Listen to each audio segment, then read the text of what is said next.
Conversamos agora com Fernando Berardo, que é chefe de commodities da Barchart no Brasil. Seja bem-vindo à nossa programação, meu caro. Um ótimo dia a você. Obrigado, Gabriel.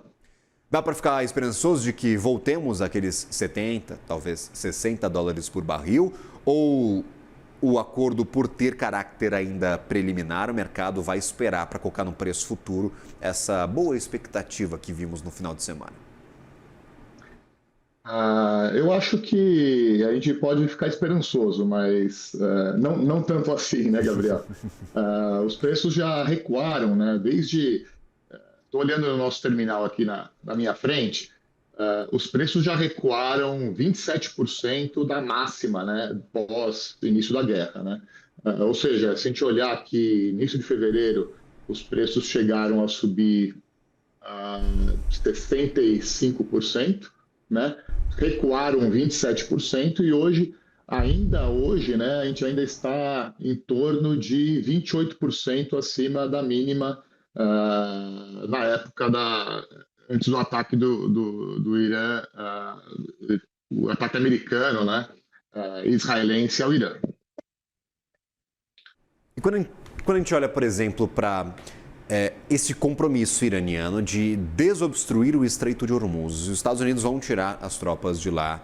Nós temos, por exemplo, o Irã dizendo que em 30 dias o tráfego de petróleo vai voltar ao normal. Não voltar ao normal, mas o estreito vai ser desobstruído, vai voltar a receber passagem de navios.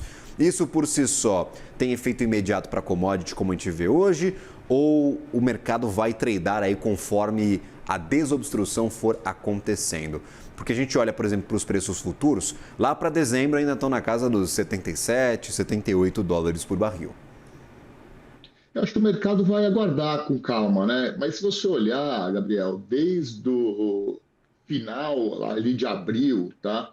Quando começou as discussões, o primeiro cessar-fogo, já começou a fluir, ter alguma movimentação no Estreito de Hormuz. Por que a gente vê isso, né? Apesar de a gente não ver tanto isso, a impressão que a população em geral tem é que está tudo bloqueado, mas os preços recuaram, né? A gente olha por causa dos preços, né? A gente olha, ou seja, por que o mercado, o preço bateu 116 dólares, voltou 27% para o que está hoje? Não voltou, isso não aconteceu do sábado agora para hoje. Isso está acontecendo já desde o final de abril, como eu disse. Por causa das expectativas de cessar-fogo, mas também porque o Estreito está começando teve alguma fluência de combustível pelo Estreito de Hormuz, tá?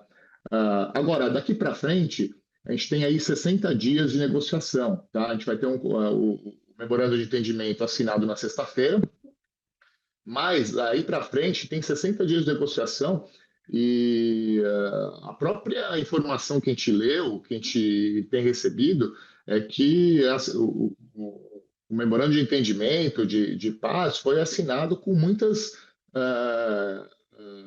ressalvas, vamos dizer, dos dois lados. Tá? O Irã está extremamente vamos dizer, preocupado se isso vai acontecer daqui a 60 dias. Né?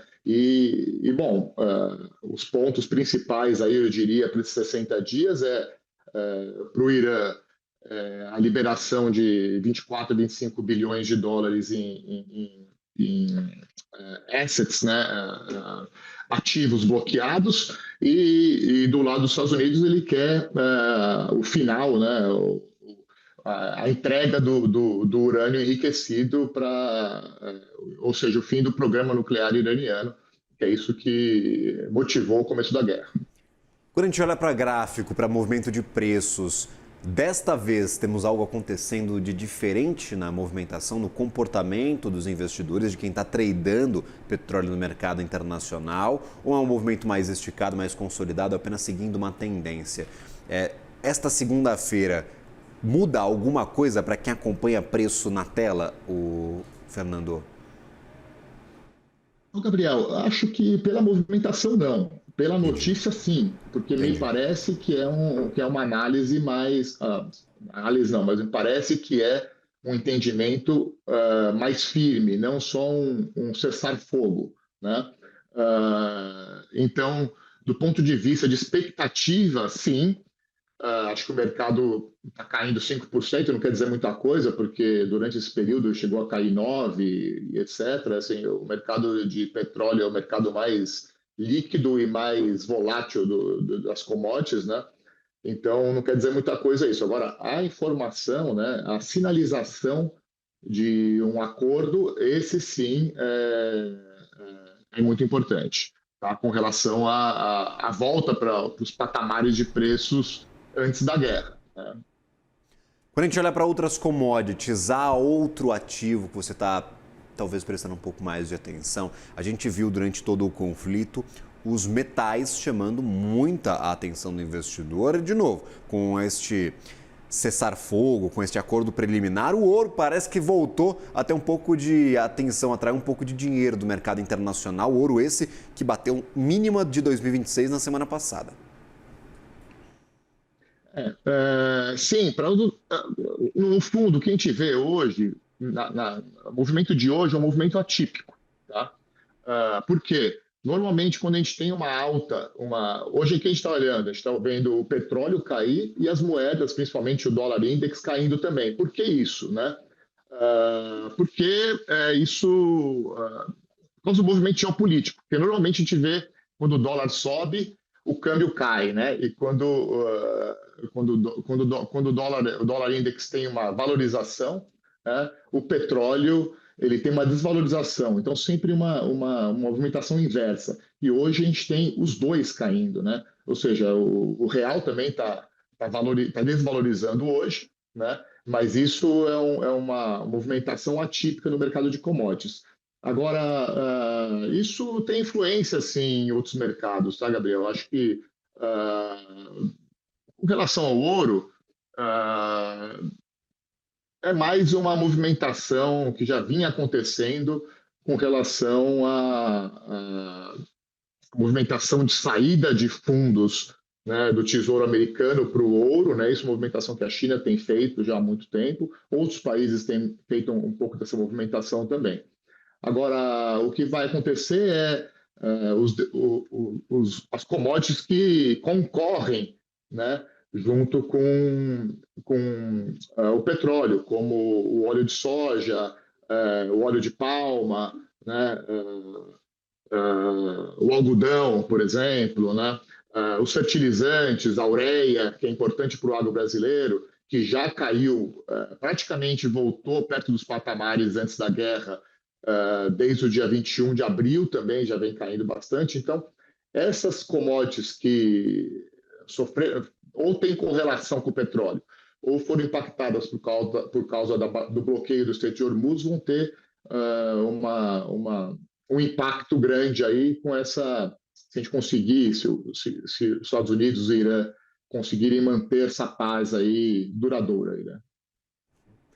Se conseguirem manter essa paz duradoura, né? A gente está sempre com um ponto de atenção aí, uma pulga atrás da orelha. E é assim que o mercado está tradando, como você já nos dizia, talvez com um pouco de cautela, enquanto essas negociações ainda não forem encerradas. São 60 dias para negociarem os termos finais de um acordo.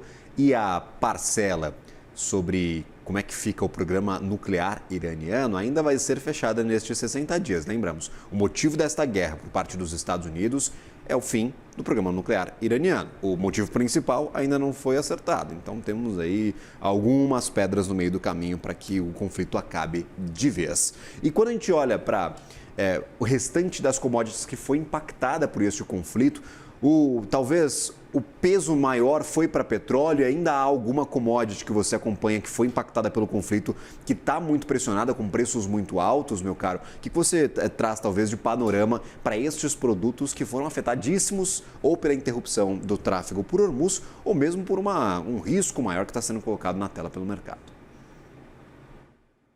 Bom, eu acho que, olhando para o Brasil mesmo, né, bom, os derivados de petróleo, obviamente, né, o diesel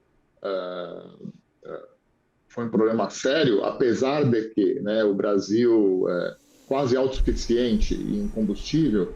O diesel é o que a gente tem mais dependência, né, cerca de 30% do diesel a gente importa ainda. A gente conseguiu importar diesel, né, dos americanos, ou seja, mesmo com o impacto do Estreito de Hormuz fechado, a gente não teve falta de combustível, ou seja, isso é extremamente importante.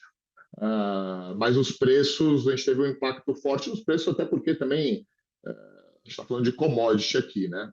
Mas, bom, no caso do diesel é mais grave a situação ainda, porque não é só o Estreito de Hormuz que o diesel vem, não é só de lá, né? Vem muito ali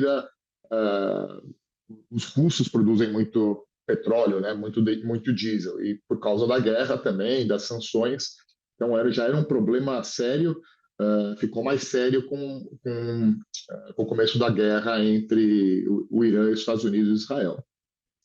Então a gente vê com bons olhos a questão desse início de paz, porque isso tende, tá, também, Gabriel, a ter um impacto na inflação aqui no Brasil, né? Eu estava acompanhando o CNN Money mais cedo, vocês estavam falando do câmbio, né?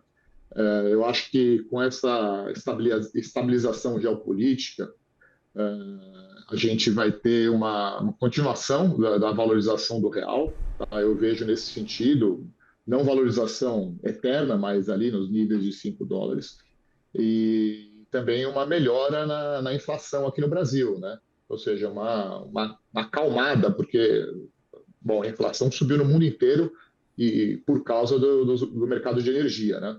Um outro ponto que você comentou também, Gabriel, é o gás natural, né?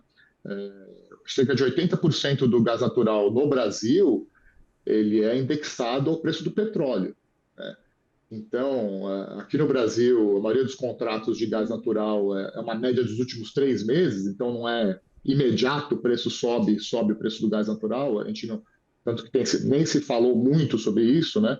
Mas o preço do gás natural, principalmente para a indústria e para o consumidor, ele tende no segundo semestre, porque é uma média de 3 meses, a baixar também. Então, a perspectiva é positiva aí para o mercado brasileiro, tá?